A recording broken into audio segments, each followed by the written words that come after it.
Le long document audiovisuel que nous vous présentons est destiné à introduire l'ensemble des formations agriculture, l'ensemble des parcours auxquels vous vous êtes les unes, les uns, les autres inscrits cette année. Alors nous avons choisi en fait comme base de départ la journée des référents culture qui s'est tenue donc à la BNF en octobre de cette année comme base. Pourquoi? Parce qu'en fait, pour nous, les référents culture, c'est évidemment des collègues que vous connaissez bien, que vous avez identifiés chacun et chacune dans vos établissements. Mais ce qu'on souhaite, c'est que chaque collègue qui va participer cette année à un de ces parcours, un de ces stages d'éducation artistique et culturelle, se sente un petit peu aussi lui-même un référent culture et quelqu'un qui est susceptible de prendre le relais, de faire partager ses émotions, ses connaissances, ses interrogations, enfin tout ce que vous aurez découvert dans les stages auxquels vous allez participer cette année. Alors vous allez voir, on a un élément central, introductif, qui est particulièrement important, qui pourrait sembler a priori très institutionnel, puisqu'il s'agit en fait d'une prise de parole du recteur de l'Académie de Créteil. Mais écoutez-le bien, c'est très surprenant, parce qu'on a vraiment une prise de position qui est celle que nous avons habituellement, enfin qui est la conviction que nous avons au sujet de l'éducation artistique et culturelle. Je ne veux pas déflorer le sujet, vous laisser la curiosité d'écouter les explications de notre recteur, mais il superpose plusieurs cartes. La carte de la très grande pauvreté en Île-de-France, qui concerne la quasi-totalité de la Seine-Saint-Denis, la moitié du Val-de-Marne et une partie importante de la Seine-Saint-Denis, et il y superpose aussi les cartes de la réussite scolaire, les cartes de l'acquisition de diplômes, etc. Et vous allez voir, on a du travail, et c'est notre travail dans l'éducation nationale globalement à vous en tant qu'enseignants. Et une des clés, sûrement pas la seule, mais une des clés extrêmement importantes, c'est celle de l'éducation artistique et culturelle. Et voilà, c'est fort de cette conviction qu'on a aussi dans le montage privilégié des paroles d'élèves. C'est-à-dire que vous soyez aussi convaincus en voyant les effets qui sont produits, au-delà d'une analyse quantitative ou qualitative à travers des statistiques, mais que vous voyez les effets produits par l'éducation artistique et culturelle auprès de jeunes qui, tout d'un coup, s'éveillent à des univers auxquels ils n'étaient pas forcément destinés, qui ont découvert des domaines de l'éducation artistique et culturelle qui n'étaient pas précisément forcément ceux auxquels leur naissance ou les circonstances pouvaient les prédestiner. Et vous allez peut-être mieux comprendre, en tout cas c'est notre intention, pourquoi nous faisons tout cela et pourquoi nous croyons si fort à cette entrée par l'éducation artistique et culturelle. Donc bon visionnage, vous pouvez le prendre de façon complètement aléatoire, à l'endroit, à l'envers. Vous avez tout un séquençage, des plans, des entrées différentes. Je vous laisse découvrir ce document. On est les élèves d'Ivry, je m'appelle Amélia. Moi je m'appelle Maïtili. Et moi je m'appelle Pierrick. Alors on est venu présenter hier notre projet de l'année sur le motif pour le cinéma sans jeunesse. Et aujourd'hui on est revenu en petit comité pour continuer de voir les films parce que ça fait intéressant. On est très heureux de vous accueillir. La BNF, c'est une maison ouverte à tous, donc on est bien dans notre vocation et on est très heureux, particulièrement heureux de vous accueillir et que vous nous ayez choisi pour cette journée de formation, car la BNF, c'est aussi une institution engagée dans la cause de l'EAC. J'ai gagné le concours des petits champions de la lecture et que j'ai été appelée pour lire un extrait d'un livre à la Maison de la Poésie. Eh bien, j'ai lu devant un jury et devant des spectateurs et j'ai gagné le concours. Ça m'a donné un peu de confiance en moi. Tout le monde disait que je lisais bien, mais j'étais pas sûre. Mais quand j'ai vu Antoine Gallimard, Bertrand Perrier, Suzy Morgenstein voter pour moi, là je me suis dit c'est sûr que je lis vraiment bien. Je voulais remettre l'EAC dans la perspective de l'Académie de Créteil. Pourquoi l'Académie de Créteil, c'est pas Paris et c'est pas Versailles? L'Académie de Créteil, elle n'a pas les mêmes caractéristiques sociologiques du tout. Et on le voit par le pourcentage de familles pauvres et dans la grande pauvreté, qui est bien plus important chez nous. Mais alors, quand on relit la carte de la grande pauvreté en Île-de-France, et pour laquelle Créteil, c'est essentiellement 3/4 de la Seine-Saint-Denis, la moitié du Val-de-Marne et toute la zone rurale est et sud de la Seine-et-Marne, eh bien, cette carte, il faut la relier à une autre carte, qui est celle de l'accès à la qualification au diplôme, ou plus exactement, la carte du pourcentage de jeunes de 15 à 24 ans non scolarisés, non diplômés. Et quand on met les deux cartes l'une à côté de l'autre, bien on s'aperçoit non pas d'un lien de cause à effet, bien sûr, mais d'une corrélation entre les deux. Et donc, notre rôle à nous, Éducation nationale, dans cette académie, eh bien, c'est de faire que les élèves échappent à la fatalité de leur naissance, et puissent, grâce à nous, Éducation nationale, eh bien, accéder à la qualification et au diplôme. Et c'est pour ça que je dis souvent qu'on est la plus belle académie du monde, parce qu'aucune académie en France n'a ce défi à réaliser. Alors, nous avons, à partir de là, un projet académique qui s'appelle Autonomie et mobilité, et qui est totalement en lien avec ce constat. Nous avons des élèves qui ne sont pas plus bêtes qu'ailleurs, mais qui ont deux freins. Le frein de la mobilité géographique, d'une part, parce que même quand on est à Créteil, eh bien, on ne va pas forcément dans les centres culturels parisiens. Et puis en Seine-et-Marne, eh bien, il y a la mobilité, le problème de la mobilité, sa distance géographique, et j'y reviendrai. Et puis, à côté de ça, il y a un deuxième type de mobilité sur lequel il faut qu'on travaille pour nos élèves, c'est la capacité de se projeter dans leur avenir.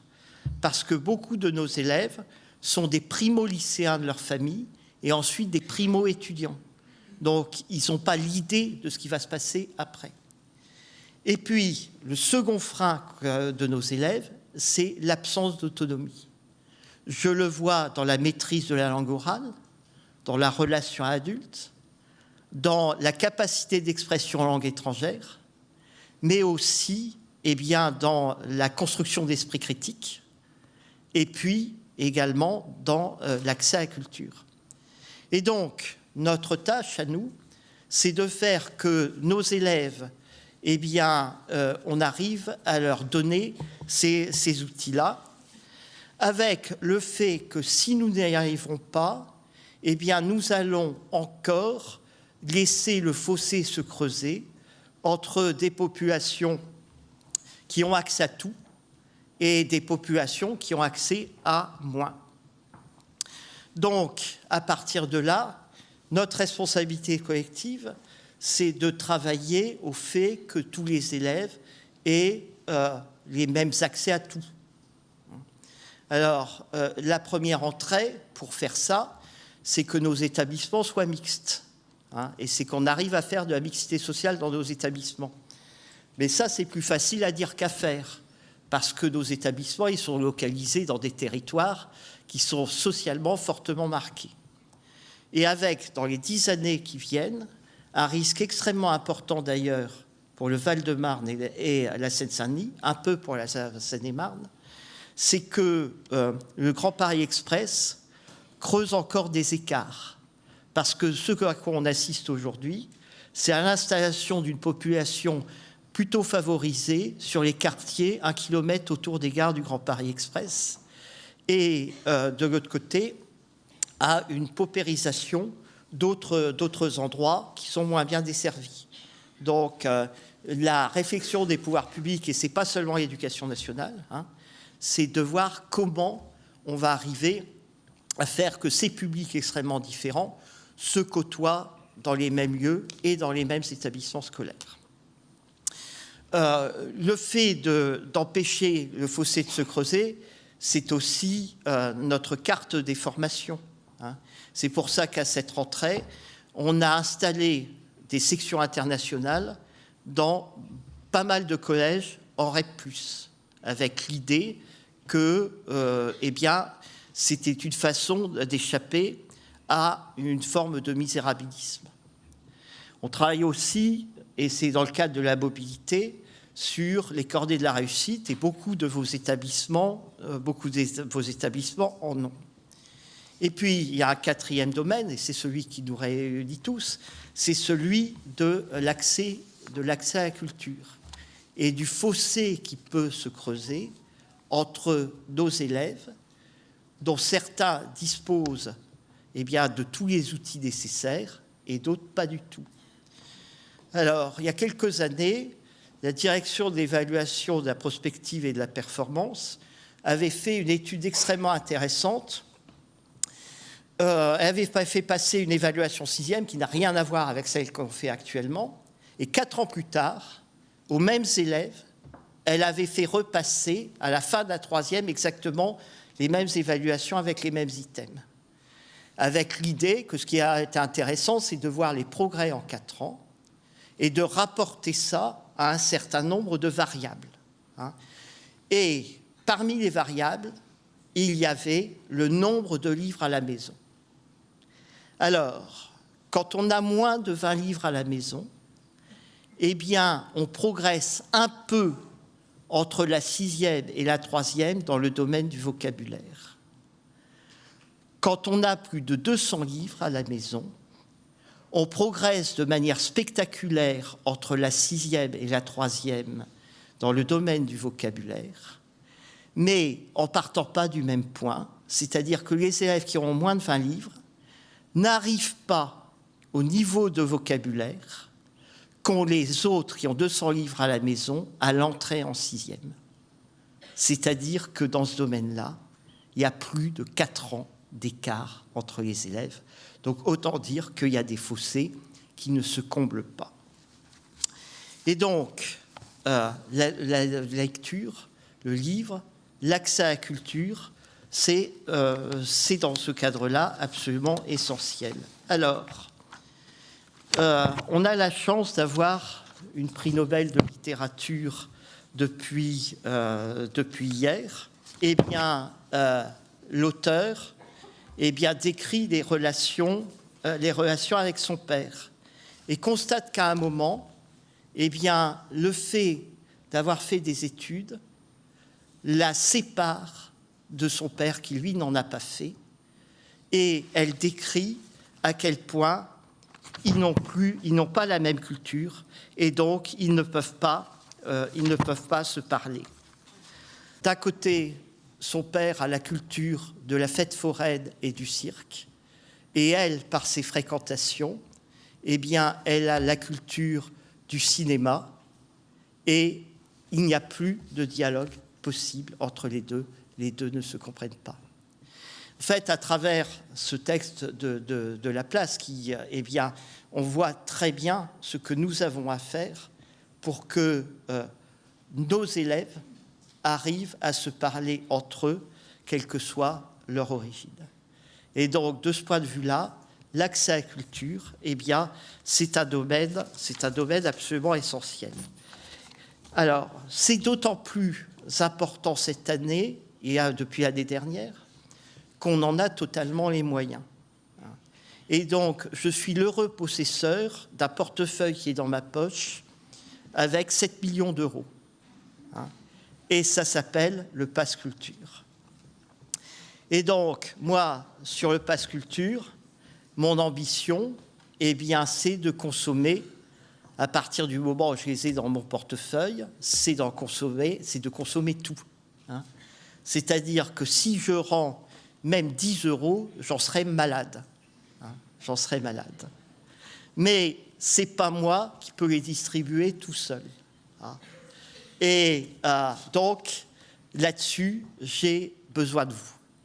Alors, si je vous dis ça, c'est parce que, et Jean-Jacques et toute son équipe, que je remercie vraiment d'avoir organisé cette journée, on les chiffre, et vous les donnerons tout à l'heure. Si c'était sur un bulletin scolaire, il serait marqué « peut mieux faire ».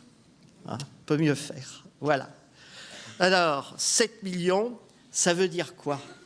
Ça veut dire qu'il y a un catalogue d'offres.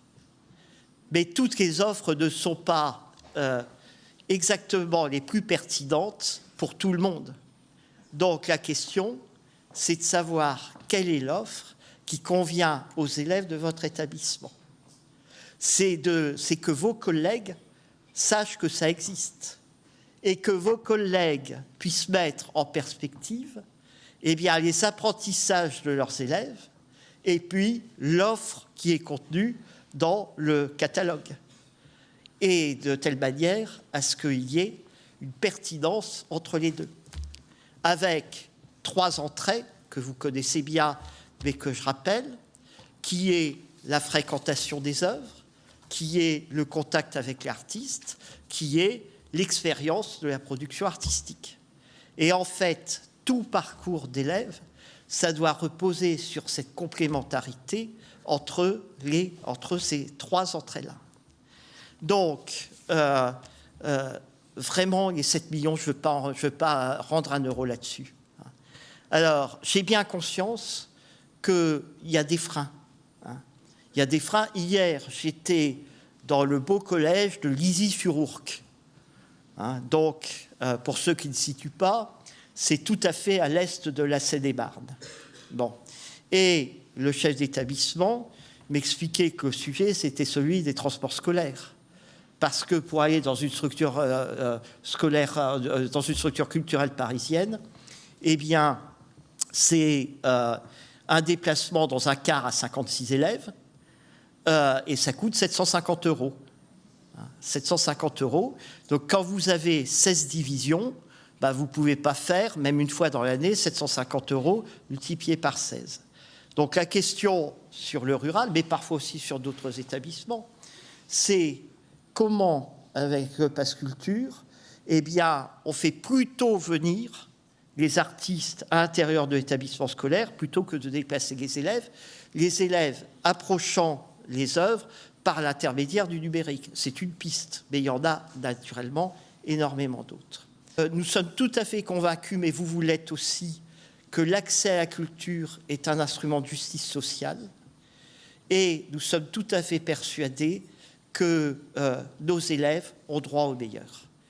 Et pour qu'ils aient droit au meilleur, vous êtes vraiment les premiers concernés. Et je vous remercie de toute l'action que vous menez au quotidien pour y parvenir. Voilà, excellente journée dans ce merveilleux lieu. On a du coup créé un court-métrage sur Slimane Dazi, une partie de son histoire est aussi mélangée à notre imagination. On a travaillé sur plusieurs mois, on a fait plusieurs rondes du coup avec Slimane Dazi qui s'est étalé du coup sur plusieurs semaines et de là est né tout ce projet qu'on a diffusé dans le musée de l'immigration aujourd'hui et du coup il y a eu une conférence, on a énormément discuté. On vient d'assister à notre projection du film qui s'appelle Adam et Amar, du coup qui est un peu sur le thème de l'immigration. En soi, je dirais que c'est ma première expérience parce que j'ai pas eu l'occasion de rencontrer beaucoup d'acteurs. Je crois même que c'était mon premier. Il nous a partagé plein de choses et ça va m'aider pour le fait que je vais devenir scénariste, de continuer à écrire des bouquins. Donc, je vous fais un bref rappel quand même de tout ça. Le Pass Culture, d'où ça vient? Ça a été au départ une volonté présidentielle d'octroyer une bourse individuelle à tous les citoyens français âgés de 18 ans, qui a été mise en place, je crois, à partir de 2021. Bon. Avec donc une application, Pass Culture, que vous pouvez vous-même télécharger, avec la géolocalisation des structures culturelles qui peuvent être mises en place et une expérimentation, une généralisation qui a commencé à porter ses fruits avec des élèves qui, progressivement, se sont appropriés les choses, ont commencé à acheter des livres, aller au cinéma, etc. On pourra en reparler. Le vrai sujet pour nous, c'est que ce Pass Culture individuel, normalement, et il est l'aboutissement d'un parcours d'éducation artistique et culturelle tout au long de la scolarité, de la maternelle à la terminale, que l'on conçoit comme un parcours d'émancipation. Et donc, en fait, progressivement, ont été mis en place des paliers pour optimiser l'utilisation de ce pass culture individuel à 18 ans, avec des étapes qui ont été créées. À partir de 15 ans, 16 ans, 17 ans, on a donc une part individuelle qui est mise en place avec 20 € pour les élèves de 15 ans, 30 € pour les élèves de 16 ans, 30 € pour les élèves de 17 ans et 300 € pour les élèves de 18 ans. Ça, c'est la part individuelle qui est complètement de la responsabilité des élèves et qui nous retrouve quand même, c'est pour ça que je vous en parle, parce qu'on a quand même aussi besoin, nous, de donner les identifiants à nos élèves. Donc de repérer ceux qui ont 15 ans, 16 ans, 17 ans, pour que via EduConnect, ils puissent valider leur pass culture et avoir le montant correspondant à leur âge anniversaire. Donc une attention, on a communiqué avec ça, on va le refaire, on a envoyé des flyers, des documents dans les établissements, mais c'est vrai que vous, en tant que référent culture, auprès de vos chefs d'établissement, vous avez une responsabilité pour que cette part individuelle soit utilisée complètement aussi et qu'il n'y ait pas non plus un centime qui reparte à la fin de l'année sur cette part individuelle. Alors, ce qui va nous intéresser beaucoup plus, nous, et va nous occuper un petit peu dans les mois qui viennent, et on y reviendra autant que de besoin, c'est la part collective qui a été mise en place en parallèle de cette part individuelle et qui permet, à partir de la classe de quatrième, troisième, seconde, première, terminale, d'avoir des moyens nouveaux qui sont mis en place au service de l'éducation artistique et culturelle. Donc ces moyens nouveaux, vous savez bien, ils sont quand même pour nous très faciles à mettre en œuvre puisqu'il n'y a pas de trésorerie. Cet argent, il est donc virtuel en quelque sorte. Il est calculé sur la base du nombre d'élèves par classe et par niveau dans vos établissements. Donc pour rappel, mais vous le savez tout à fait les uns et les autres, vous savez que pour les élèves de 4e et de 3e, vous avez un multiple de 25 €. Donc vous prenez le nombre d'élèves de 4e et de 3e dans votre établissement, vous multipliez par 25, vous avez la part collective en collège. Et ça, je vous assure que ça fait très vite des sommes considérables étant donné la taille de nos établissements dans l'académie. Les classes de seconde ou les classes de CAP, c'est un montant de 30 € par élève. Donc c'est aussi une somme qui devient assez vite considérable. Et pour les premières et terminales, on est sur une somme, de nouveau, de 20 € par élève. Mais ce qui fait que, voilà, en données cumulées, vous avez des montants qui sont tout à fait importants. Alors, on a deux applications qui fonctionnent en parallèle. Donc je vais essayer d'être le plus précis possible, même si on y revient. On a deux applications qui fonctionnent en parallèle. Vous avez l'application Pass Culture dont j'ai parlé. Donc le développement du Pass Culture a été confié à une SAS, la SAS Pass Culture, qui se charge de tout ça, qui a des gens qui développent l'application, des délégués régionaux avec lesquels nous travaillons, et qui travaillent avec les structures culturelles, en premier lieu. Les structures culturelles ont une application Pass Culturel Pro où ils peuvent ils peuvent faire des propositions d'actions culturelles sur l'application Pass Culture Pro. Nous, de notre côté, la seule porte d'accès que nous avons, vous la connaissez bien, c'est Adage. Donc tout le monde connaît Adage. Oui, donc tout le monde connaît bien l'application Adage maintenant, qui est là depuis un certain temps dans nos habitudes. Donc l'application Adage, elle a trois fonctionnalités.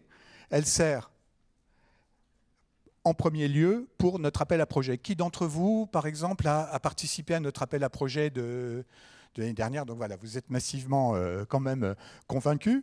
Donc nous, c'est sur des montants qui sont beaucoup moins généreux que ceux du Pass Culture, mais avec une injonction très très forte à compléter vos actions, vos projets d'éducation artistique et culturelle avec les moyens du Pass Culture. Donc ça, on l'a vu, c'est en train de se mettre en place. Il y a pas mal de choses qui permettent des augmentations considérables de ce qu'est des moyens du Pass Culture. Est-ce que certains d'entre vous ont commencé aussi à travailler en bilatéral avec des structures culturelles de proximité pour mettre en place des propositions? Bon, donc c'est des choses qui commencent à rentrer. C'est rassurant de voir les doigts se lever sur ces questions-là. Voilà, on sent que les choses se mettent en place. Voilà. Vous savez aussi, est-ce que vous avez eu connaissance du vade-mecum ? Parce que c'est quand même, des fois, pouvoir revenir là-dessus, c'est quand même très intéressant et important pour nous.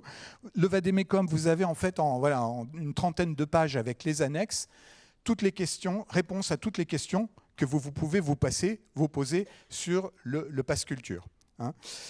Je l'ai relu ce matin avec des questions qui reviennent, en particulier, voilà, on est interrogé assez souvent sur l'utilisation, par exemple, du pass culture pour faire de la billetterie sur le collège au cinéma ou lycéens et apprentis au cinéma. Le vade-mecum précise que c'est plutôt déconseillé. C'est-à-dire qu'en fait, le vade-mecum, le pass culture, c'est des moyens en plus pour l'éducation artistique et culturelle. Ce n'est pas des moyens qui étaient déjà fléchés et prévus. Donc on est vraiment sur une très très forte préconisation à travailler sur le projet de l'établissement. Et c'est là-dessus que je voudrais un tout petit peu conclure, parce que c'est ça qui est peut-être le plus important. Je ne sais pas si on peut remettre la charte de l'éducation artistique et culturelle derrière moi. Voilà. Alors, cette charte, est-ce que vous l'avez tous dans vos établissements? Oui? Voilà. Donc, on va la renvoyer. On va refaire un tirage, parce que c'est perpétuellement des choses qui se perdent. Quand je passe dans les établissements, on ne la voit pas forcément. Voilà. Elle peut être présente dans la salle des profs, elle peut être présente au CDI, dans les endroits de passage de l'établissement, parce qu'en fait, pour vous, lorsqu'il va savoir, si vous avez l'intention d'animer des réunions avec vos équipes, je vous conseille vraiment de prendre la charte et de la discuter sur ces 10 points, parce que ça, c'est absolument clair, et c'est un document qui est partagé avec tous les acteurs de l'éducation artistique et culturelle, c'est-à-dire les services de l'État, nous, Éducation nationale, ministère de la Culture, qui a aussi beaucoup de propositions d'offres, etc.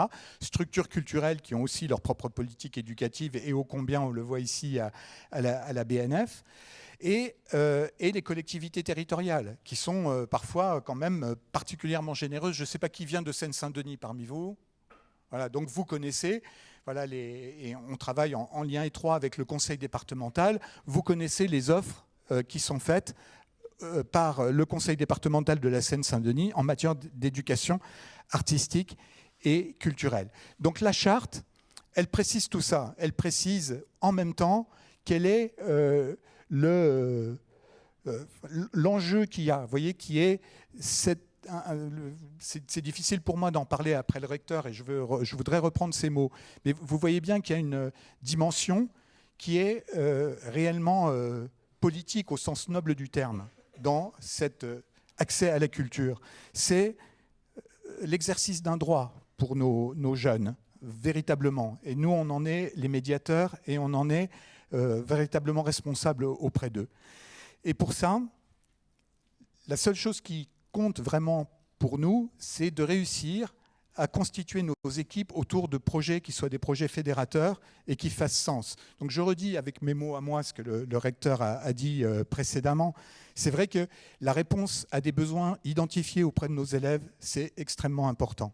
On y revient, nous on a des formations d'initiatives locales qui nous permettent de travailler finement auprès d'équipes qui nous le demandent. On n'est pas très nombreux, vous le voyez bien, donc pour l'instant on l'a fait de façon expérimentale dans un certain nombre d'établissements, mais on est là pour le faire, et progressivement, on fera appel aussi à ceux d'entre vous qui veulent se joindre à nos équipes. On va mettre en place des formations de formateurs pour que ces moments de dialogue au sein des équipes, pour pouvoir vraiment trouver la bonne méthodologie pour constituer des projets solides, pertinents, qui soient inscrits dans un territoire avec ses ressources possibles, qui correspondent à des vraies réalités, à des besoins identifiés, qui permettent en même temps d'être un véritable appui aux enseignements. Parce qu'en fait, la grande vertu de l'éducation artistique et culturelle, c'est qu'elle suscite le désir d'apprendre, ce qui est en fait le fond de notre métier d'enseignant. Donner envie d'apprendre, susciter la curiosité et l'envie de faire aussi, et en même temps mettre en place des pédagogies qui reposent sur les 3 piliers. Je les reprends, ces 3 piliers, parce qu'ils sont quand même importants pour nous. C'est le point 2 de la charte. C'est fréquentation des œuvres, rencontre avec les artistes, pratique artistique et acquisition de connaissances. Et c'est là que votre rôle de pédagogue est vraiment essentiel parce que les moyens du Pass Culture, ils ne vous donneront jamais clé en main un projet avec les 3 piliers. Vous voyez, il faut vraiment qu'on évite de tomber dans l'écueil que pourrait être du simple consumérisme culturel. La sortie pour la sortie, l'initiative pour l'initiative.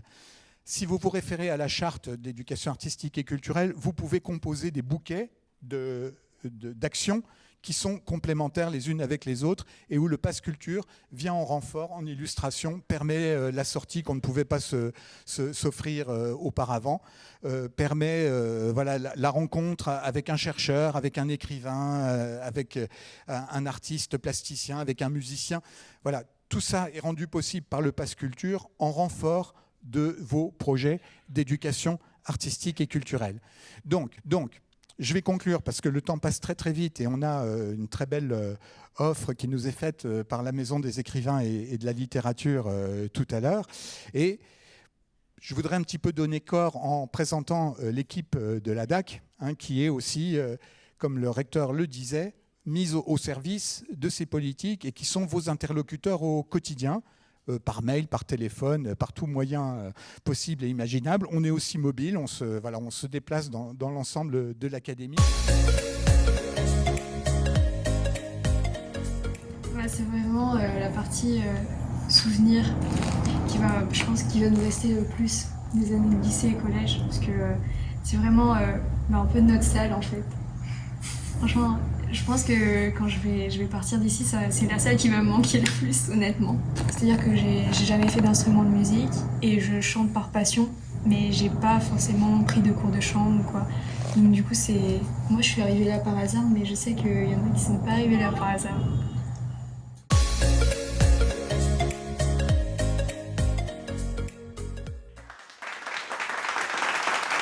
Il le mérite. Voilà, oui, c'est les Oscars, hein, quasiment. Donc là, vous les avez en photo, vous les avez en vrai. Donc je vous laisse vous présenter chacun, rapidement, en 2 mots, vos missions. Bonjour à tous, Sylvain Bory, conseiller pour les domaines art visuel, architecture, design et photographie. Bonjour, Yves Guinchat, conseiller musique et en charge du réseau des professeurs relais, dont je dirai 2 mots dans quelques minutes.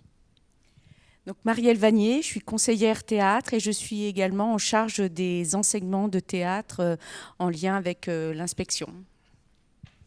Bonjour, Dominique Laudet, conseiller en charge du mécénat, des formations dans le cadre des FIL et en charge des projets en lien avec l'Olympiade culturelle pour les Jeux olympiques et paralympiques de Paris 2024. Bonjour, Dominique Lebrun, donc moi je m'occupe du domaine archives et patrimoine. Bonjour, Anne Moreau, je m'occupe du domaine droit de l'homme, culture, art du goût. Je remplace pour l'instant Stéphanie Coudurier pour le domaine sciences et techniques et je suis également la référente ADAGE et Pass Culture de la DAC. Bonjour, Daniel Marino, conseiller en communication et réseaux sociaux pour la DAC. Bonjour, c'est Catherine Lequeux, je suis DAC adjointe. Je m'occupe d'Art Expro et enfin ADAGE. Je remplace Anne. Maintenant, c'est moi qui m'occupe de tous les problèmes d'ADAGE. Et puis, nous avons une autre absence, malheureusement, Isabelle, qui s'occupe du domaine cinéma. Elle anime de très, très grandes réunions aussi autour des dispositifs collèges au cinéma et lycéens et apprentis au cinéma. Ce qu'on a écrit, comment ça nous a inspiré, je pense qu'on s'est inspiré d'Anna déjà. Et je sais pas, je trouve que nous deux on a de l'inspiration, du coup on a trouvé. Et on s'est aussi fié à, comme on joue, lui joue le professeur et moi je joue la conjointe, on a fait comme si, comme ça parle d'une vie de couple à peu près, on a fait comme, s'est inspiré de ça, de quoi parle un couple, donc voilà. Qu'on soit coaché, jugé, on va dire, ça nous a aidé à mieux jouer le rôle, à mieux être impliqué dans nos rôles. Moi, je sais pas, moi j'aime bien, j'ai toujours bien aimé le théâtre en tout cas. Donc ça m'a bien aidé, ça m'a remis dedans et voilà, j'aime bien. Alors du coup moi c'est Raphaël Massard, je suis dans la même classe que Kiranam. Et mon rôle, alors oui, mon rôle dans la pièce qu'on a écrite, c'est le professeur.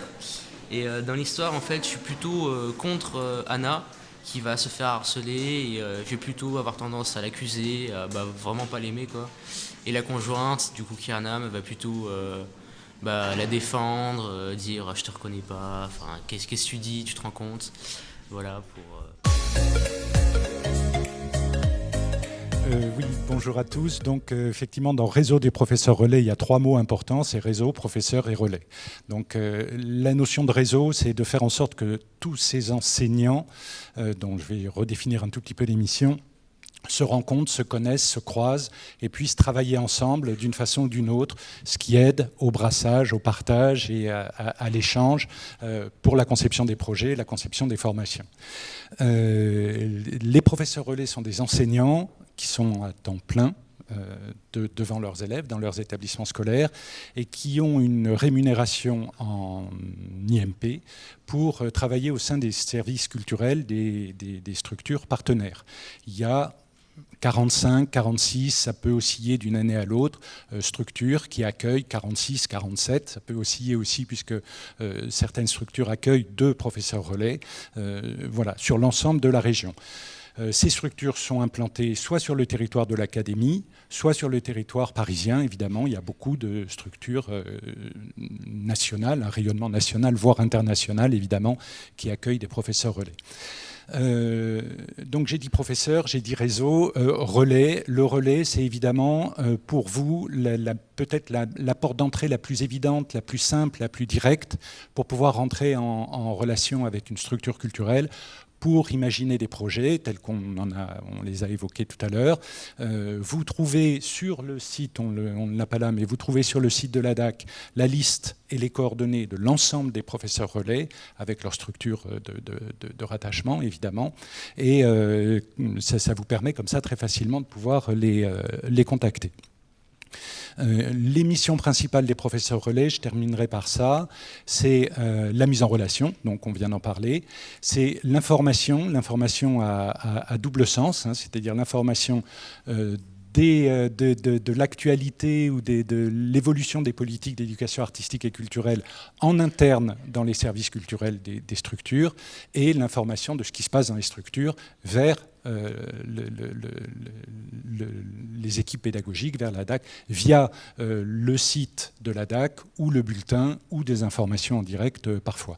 Information, accueil, montage de projets, réflexion sur les projets. Les professeurs relais peuvent vous accueillir, peuvent venir dans les établissements, peut-être un petit peu moins parce qu'ils ont quand même un temps compté, mais en tous les cas, travailler avec vous sur la conception de projets, imaginer l'accueil, la façon dont l'accueil des élèves, etc. peut se faire.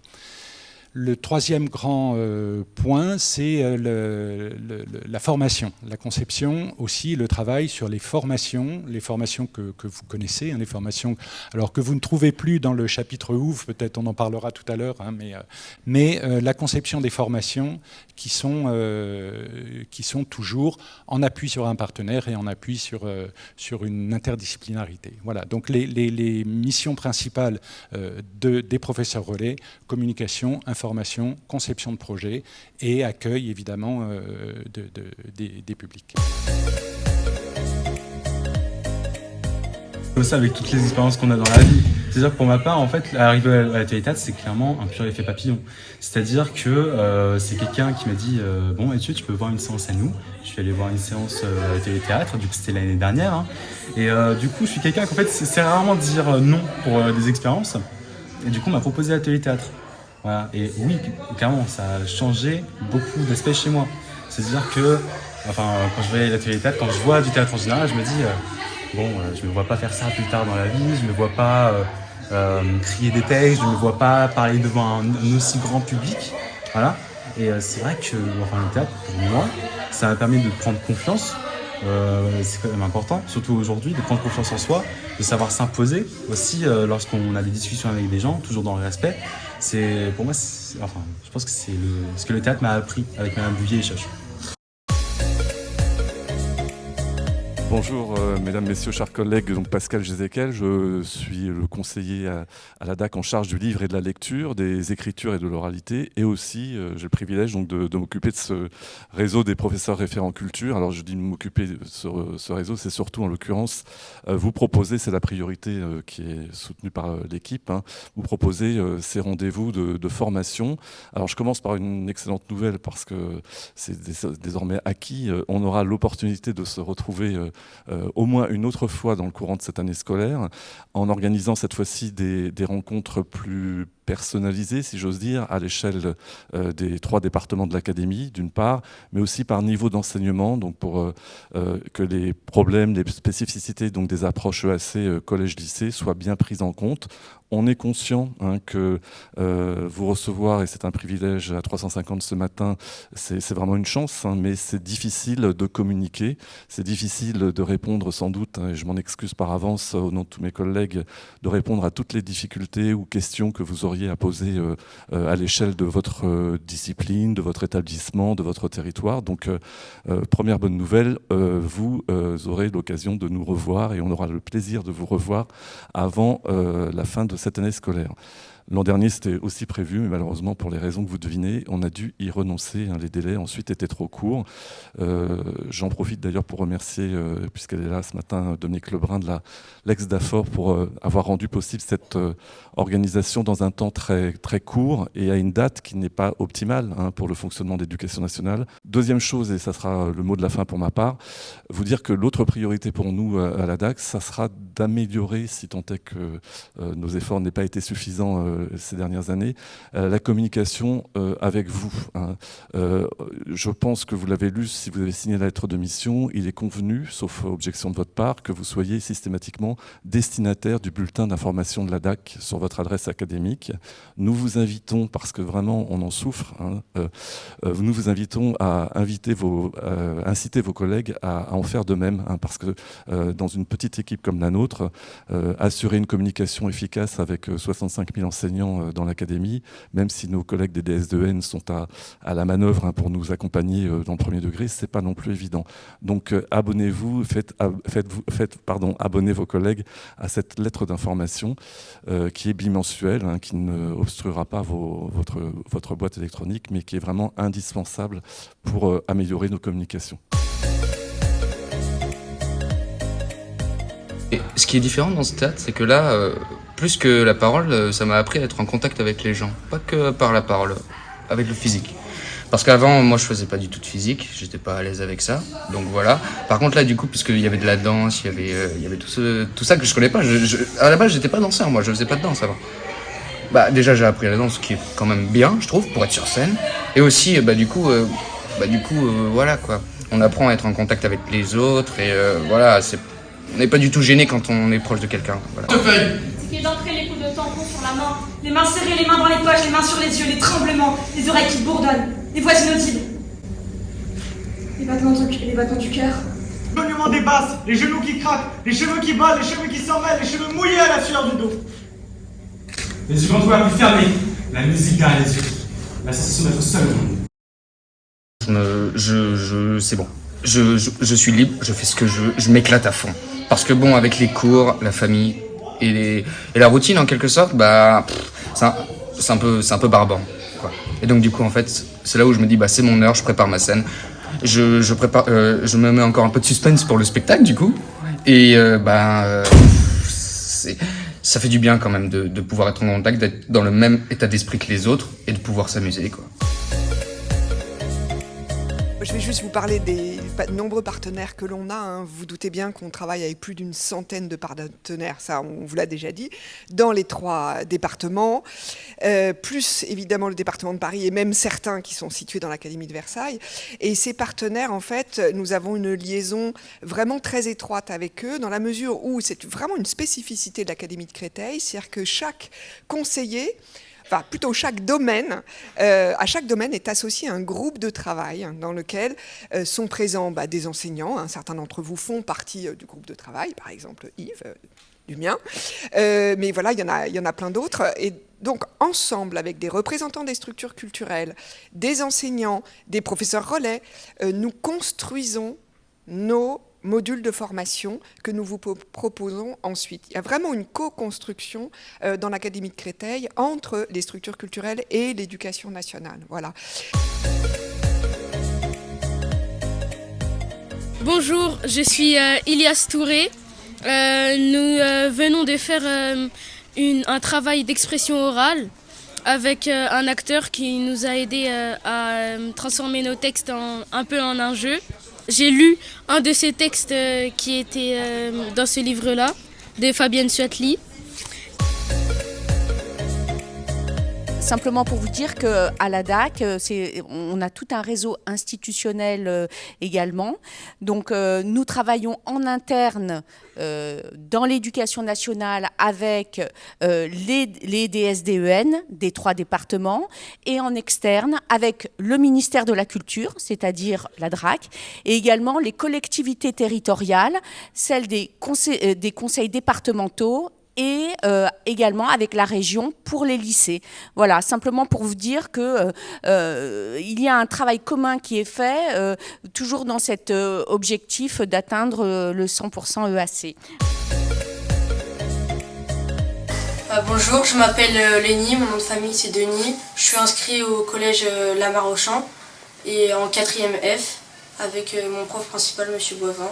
Et j'ai participé au Grand Slam, enfin au Slam, au projet Slam avec Lord My Jam.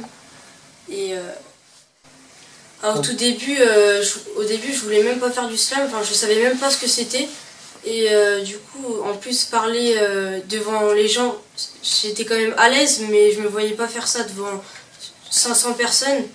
Et c'est vrai que ça m'a beaucoup apporté de parler. Au début, on nous avait donné une phrase. Donc moi j'avais oiseau d'une saison, il fut avec l'été. Et je me suis lancée, j'ai écrit. Tous les jours j'écrivais et je me suis inspirée de ce que je voyais tous les jours. Améliore la vie, vis le moment présent et profite de chaque instant. En lui chuchotant tranquillement, il faut que tu te laisses guider par le vent soufflant, décrivant ton trajet. Forcément ça serait quand on m'a dit que j'avais gagné le Grand Slam du 7-7, parce que déjà j'étais super émue et j'ai fondu en larmes. En plus tout le monde m'applaudissait, Amine le surveillant, il est venu, il a pris une photo avec moi. Là c'était trop drôle, c'était trop bien aussi.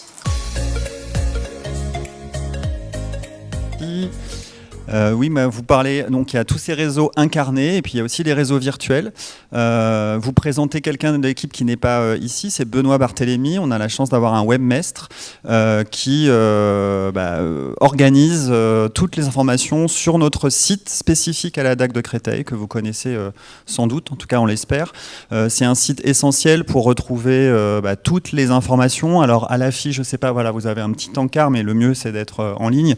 Donc sur la page actualité et affiche, globalement, ce sont les grandes manifestations, les appels à candidature, les appels à projets. Et puis vous avez 2 onglets qui sont intéressants pour vous. Un onglet ressources et rencontres pour les enseignants et un onglet propositions pour les classes, parce que tout au long de l'année, en dehors des différents appels à projets, les partenaires culturels peuvent offrir ou proposer en tout cas des offres à destination des classes. Et puis bien sûr, vous avez des onglets très utiles, donc on a parlé tout à l'heure des réseaux type réseau professeur relais, vous les trouvez sur le site.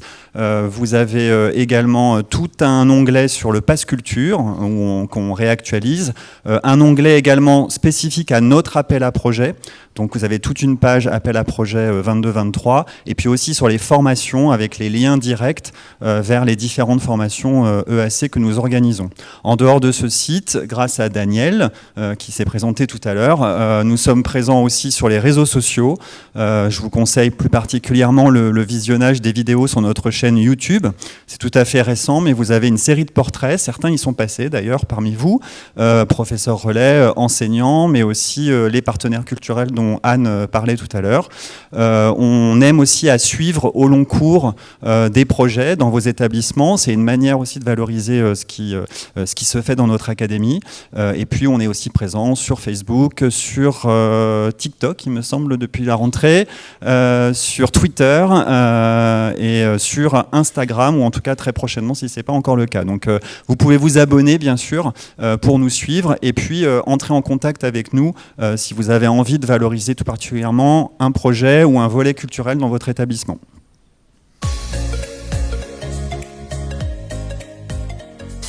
Bonjour, je m'appelle Guigui Feko, je suis inscrite au collège Lamar-Auchan en 4e F et j'ai participé au Grand Slam du 77 où je suis arrivée en 3e position. Déjà quand Stéphane est arrivé, je me suis dit qu'est-ce qu'il va nous apprendre de plus? Et quand il nous a donné un premier petite accroche pour commencer notre texte si on n'avait pas d'idée, ma première ébauche c'était quelque chose qui m'inspirait pas du tout parce que c'était pas moi. Enfin, non.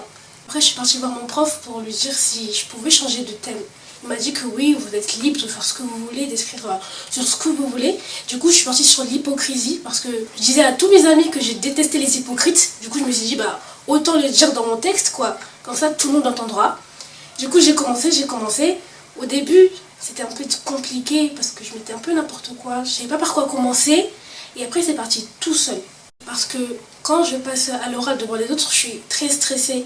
Mais là, de passer devant 500 personnes, ça m'a permis de voir qu'on peut le faire si on veut. On peut, à force de travailler, répéter, comme dit Stéphane, on peut le faire. Et je suis très fière d'avoir fait ce que j'ai fait et je regrette rien du tout. Donc il y a une nouvelle entité qui s'appelle École académique de la formation continue.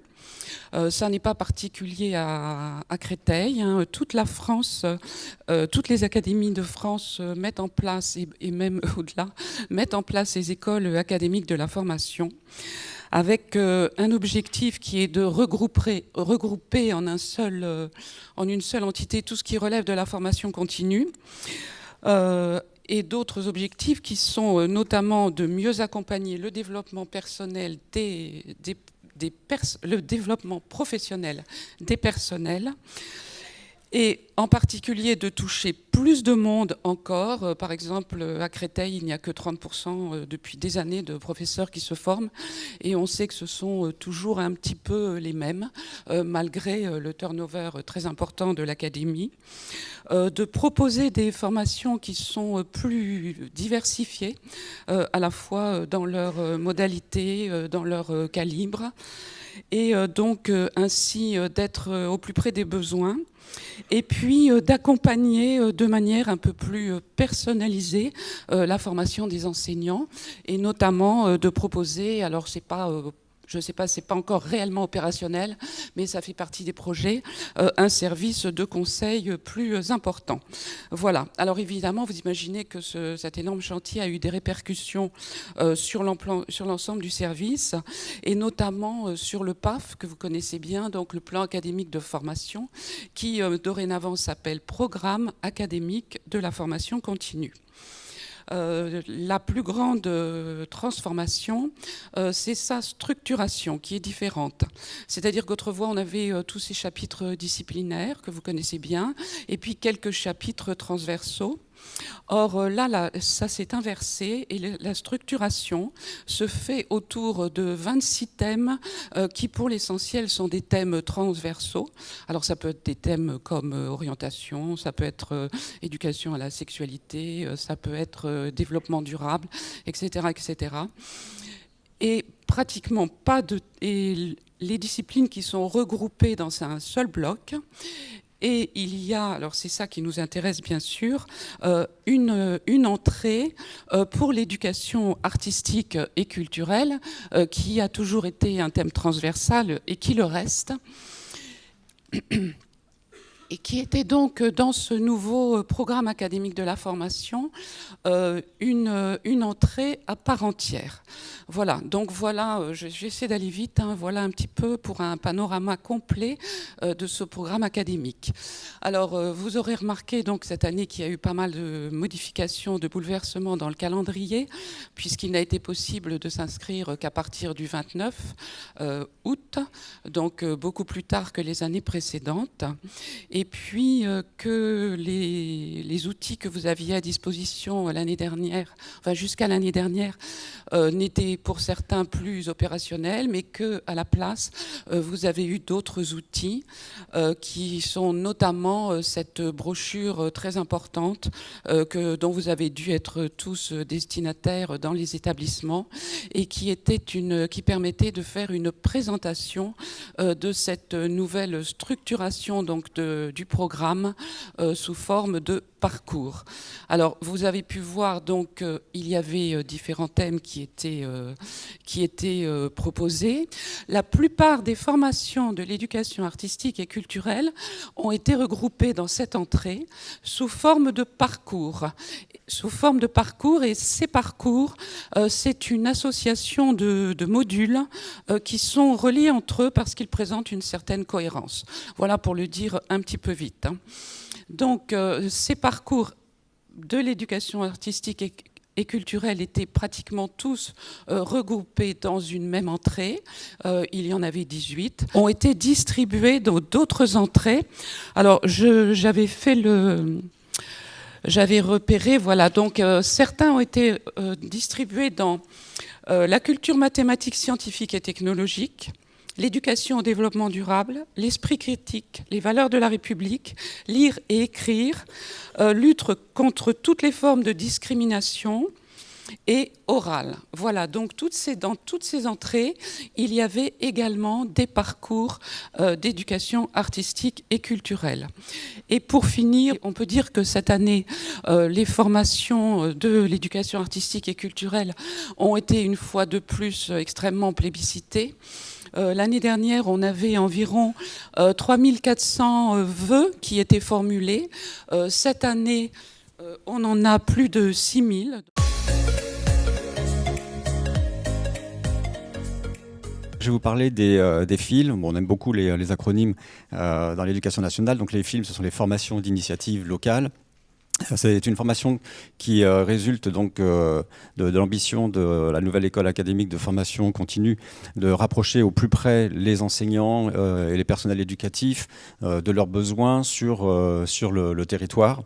Alors ce sont des formations qui, formidable proposition pour vous, équipe enseignante, dont le principal requis est vraiment de s'appuyer sur un collectif. Donc c'est une formation qui peut être à l'échelle d'un établissement scolaire comme d'un district. Et c'est vraiment de réfléchir sur les besoins de l'établissement, de s'appuyer également sur les ressources mobilisables sur le territoire. Alors ces fils se déclinent en 3 formats, 2 formats courts et un format long. Donc un premier format court de 3 heures qui va être un format qui correspond plus à une sensibilisation qu'on appelle coup de pouce pour éclairer une notion ou une réflexion que vous souhaiteriez aborder. Un format un peu plus important, un format de 6 heures, qui va plus être une façon de consolider ou d'étoffer une réflexion et qui va permettre de vous engager dans une démarche, une dynamique de projet. Et un format long, de 18 heures, donc on appelle l'ANT. Alors l'ANT, peut-être que certains ont déjà fait une saisie de demande d'ANT. Alors initialement, c'était les aides négociées de territoire qui sont devenues accompagnement négocié de territoire. Et là, qui va nous permettre, donc en équipe, de travailler avec vous sur un diagnostic de l'établissement, un diagnostic sur les pratiques culturelles de vos élèves, vos propres pratiques également, de se questionner sur les besoins de l'établissement, de travailler sur le volet culturel du projet d'établissement. Voilà, et donc il n'y a plus de catalogue. Avant, il y avait un catalogue spécifique aux ANT. Donc maintenant, c'est à vous de saisir donc, sur le site de l'école académique de formation, donc avec la rubrique fil, de saisir simplement votre demande avec, en quelques mots, en quelques phrases, le sujet de votre réflexion. C'est incroyable de jouer dans un cadre comme ça. On a vraiment beaucoup de chance aujourd'hui de jouer grâce à notre professeur.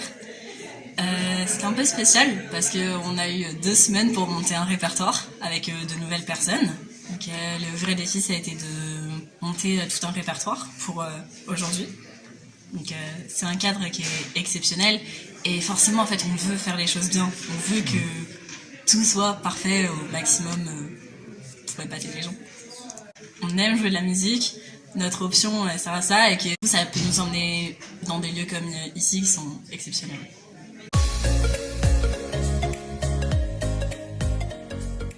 Donc vous pouvez aussi vous former tout au long de l'année grâce aux propositions qui nous sont offertes par les partenaires culturels dont parlait Anne tout à l'heure. Qui prennent plusieurs formes. On peut les relayer, tout ce qui concerne par exemple les visites pédagogiques de la BNF, des journées portes ouvertes ou des rencontres enseignants qui sont prises en charge par les structures culturelles sur notre site. Et si vous êtes abonné à notre newsletter, vous recevez le bulletin d'information qui rappelle ces visites et ces rencontres spécifiques. Et puis nous avons, nous, un volet qu'on appelle les rencontres culturelles qui ont lieu généralement le mercredi après-midi. Quelques-unes peuvent avoir lieu un soir de semaine. Et ce sont les mêmes propositions dans un format assez court, 1h, 1h30, 2h, qui consiste généralement en une visite guidée d'une exposition ou pour redécouvrir un lieu culturel. Parfois, on a des propositions originales, rares, parce que ce sont des rendez-vous précieux dans le spectacle vivant, la musique. Donc, il peut y avoir aussi des rencontres artistiques et professionnelles.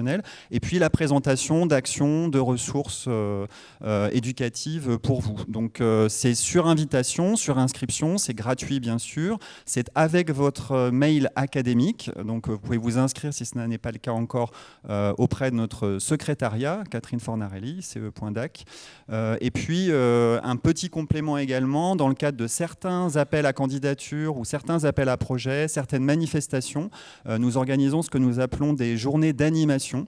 D'ailleurs, les référents culture, c'en est une. Et donc, il y a certains dispositifs EAC, donc sur public désigné, si vous êtes inscrit en équipe, par exemple, sur un grand projet. Donc, on a comme ça quelques journées de soutien au fil de l'eau.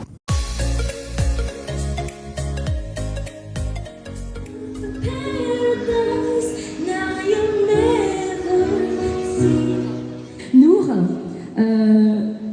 petite question, ça te fait quoi là, d'être là dans cette cour C'est un peu intimidant au début, mais c'est bon, on a déjà eu l'occasion de faire quelques représentations auparavant avec le concert de poche, mais aussi d'autres options. Super. Mais oui, je suis très contente d'être là. T'es contente, ça rend heureuse la musique, hein? Oui. Ok, génial. On va chanter des extraits de Carmen, de Bizet. Tous les mercredis, on avait une répétition de 1 heure, avec ou sans un intervenant de concert de poche, justement. On est à peu près une dizaine, à peu près, oui, avec des professeurs et des élèves. Et puis, au début d'année, on avait chanté des chansons qu'on voulait chanter. Puis après, on a commencé à répéter pour les concerts de poche. Puis, c'était intéressant. Un moment joyeux où on peut chanter, s'amuser, danser, passer du bon moment avec ses proches, ses amis, sa famille.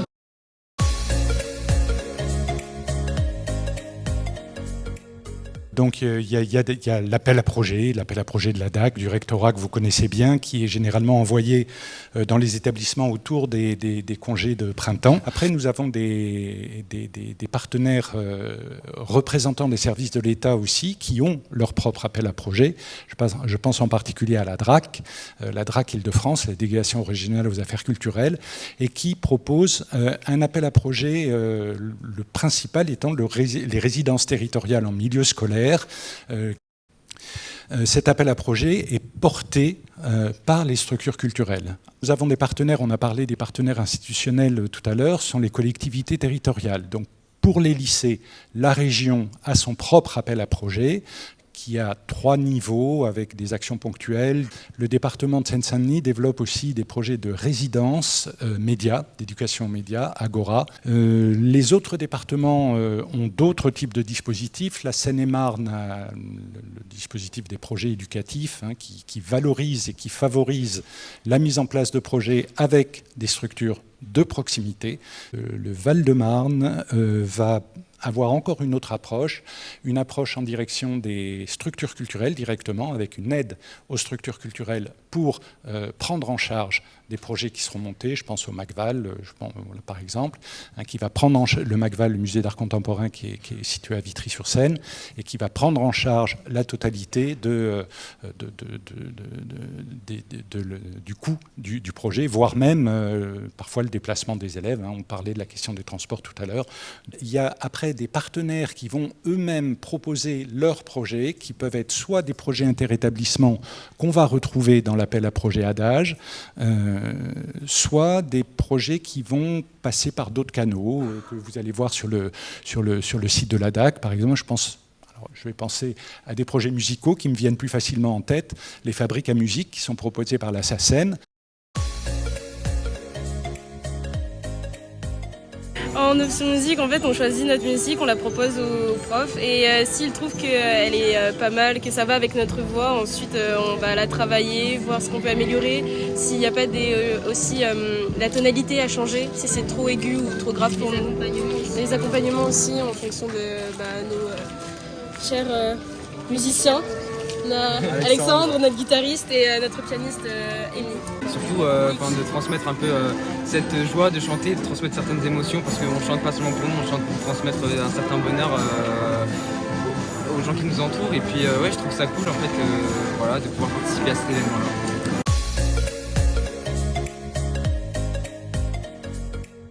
Juste pour être tout à fait complet, on voulait vous sensibiliser au fait qu'il y a certaines fondations ou fonds de dotation qui s'engagent auprès de l'éducation nationale sur des domaines extrêmement variés. Ça peut être sur l'art et la culture, ça peut être sur l'insertion, le handicap et l'inclusion. Alors ce sont des fondations ou des fonds de dotation à rayonnement national, régional, départemental, mais parfois à échelle locale. Alors parfois c'est un peu complexe au niveau du dossier à constituer, mais c'est de plus en plus un support qui est important pour nous et un réseau que l'on va développer. Donc par exemple, la Fondation Casino, qui travaille beaucoup sur les questions de théâtre, travaille déjà et subventionne des projets. Donc il y a plusieurs types aussi d'accompagnement. Ça peut être aussi bien du mécénat de compétences, à savoir de mise à disposition de personnel pour accompagner certains projets, mais de type plus professionnel, comme la majorité, c'est ce qu'on recherche, mais évidemment des subventions pour accompagner les projets. Les appels à projets se font tout au long de l'année et vraiment à des dates très, très variables selon les fondations. Donc on inscrira et on mettra sur le bulletin d'information de la DAC à chaque fois qu'il y aura un appel à projet de fondation. Voilà, mais c'est un réseau qu'on va essayer de développer au plus pour que les fondations et les fonds de dotation s'engagent à nos côtés.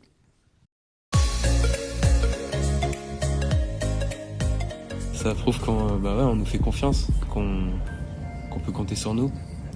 C'est la première fois qu'on fait un projet artistique pour quelque chose et moi je trouve ça cool. Je trouve ça classe quoi.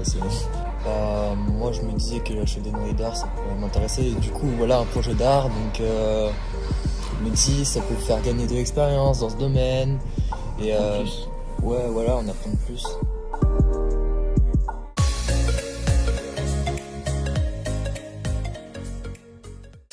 Donc ADAGE, vous l'avez vu, ça sert pour l'appel à projet, d'accord ? C'est notre interface pour que vous puissiez déposer des demandes. Mais ça sert aussi à mesurer l'avancement du 100% EAC dans chaque établissement scolaire. Ça n'est pas parce que vous êtes référent culture que vous êtes le ou la secrétaire de vos collègues. Ça, c'est très clair. Ça n'est pas au référent culture de rentrer dans le recensement toutes les actions qui sont faites par l'ensemble de votre collègue. L'avantage du Pass Culture, c'est qu'avant, une fois que vous aviez un projet et vous y pensiez en novembre, c'était trop tard pour l'appel à projet. D'accord ? Maintenant, vous pouvez utiliser les fonds du Pass Culture. Pass Culture, d'accord, c'est un outil qui n'est pas relié à la base ADAGE, qui n'est pas relié à l'éducation nationale. Et heureusement, d'accord, c'est un service, c'est une boîte privée, d'accord ? Donc elle n'a pas accès à nos bases. Et ça, c'est tant mieux. Notre base à nous, c'est la base ADAGE, la base éducation nationale, d'accord ? Donc pour qu'on puisse mesurer l'avancement du 100% EAC, il faut que chaque action Pass Culture soit reliée à ADAGE. Et il n'y a que vous qui pouvez le faire, Éducation nationale, parce que le Pass Culture n'a pas accès à cette base-là, d'accord ?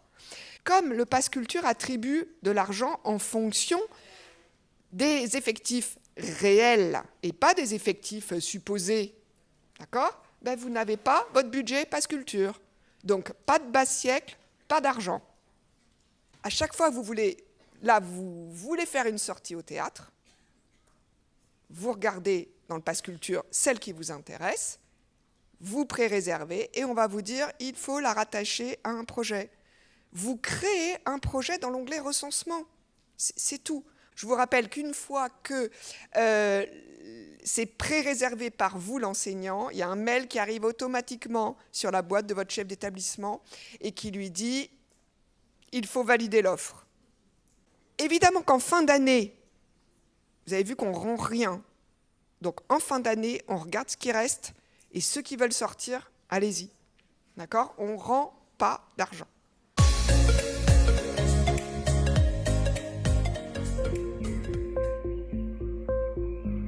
On travaille sur un projet commandité par le Théâtre Molière-Sorbonne pour la création de costumes sur le spectacle du Malade imaginaire. Donc on a dû se référer par des patrons d'origine et les remettre à des mensurations pour les comédiens. Donc c'est une création sur mesure. Et vu que le théâtre Molière-Sorbonne, c'est vraiment de la création d'époque, donc tout ce qui va être pour la scénographie, mais aussi pour les costumes, il y a énormément de travail à la main.